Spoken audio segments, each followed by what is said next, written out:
il y a quelques jours, Pierre Palmade a provoqué un terrible accident de la route.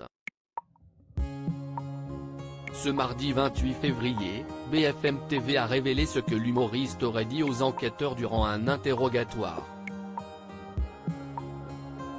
Mis en examen et placé en détention provisoire, Pierre Palmade livre ses premières explications aux enquêteurs. BFM Télévision a en effet eu accès au compte-rendu des auditions qu'il aurait eues avec la police. La chaîne d'information s'appuie ici sur des sources proches de l'enquête, quelques semaines après le terrible accident qu'il a causé, et impliquant plusieurs victimes, dont une femme ayant perdu son fœtus, et un enfant de 6 ans, aujourd'hui défiguré. Pierre Palmade a replongé dans la drogue il y a 2 ans. Quelques jours après le drame, la sœur de Pierre Palmade avait diffusé un communiqué où son frère parlait de la honte qu'il ressentait. Aux enquêteurs, il aurait d'abord raconté le déroulé de la soirée, notamment le fait qu'il était en compagnie de 2 amis de bringue qui sont par la suite devenus des ex-friends de 2 ans. Il aurait réitéré avoir honte d'avoir notamment pris son véhicule alors qu'il était sous l'emprise de divers stupéfiants, notamment de la cocaïne. « J'ai été inconscient de prendre la voiture sous stupéfiants.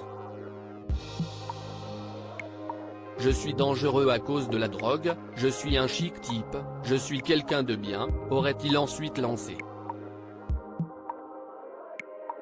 Et si depuis quelques années, il avait traversé les plateaux télé pour parler de son combat contre ses addictions, il aurait avoué avoir lâché l'affaire il y a 1 an, tout en étant suivi. « Il faut que mon rapport avec la drogue soit résolu, que la drogue soit bannie de ma vie. »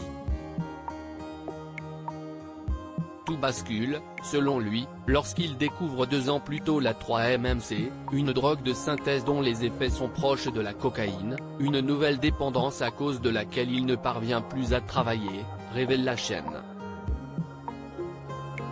Un taux très élevé de cocaïne et de drogue de synthèse relèvent les experts. Ce qui ressort également de ses comptes rendus, s'y estime que Pierre Palmade aurait un train de vie bien plus important que ce qu'il gagne.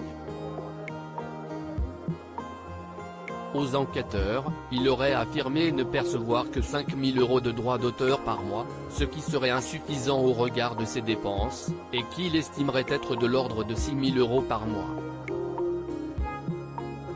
L'humoriste aurait des dettes auprès de l'URSSAF, des impôts et de son producteur, pour un montant global de 250 000 €.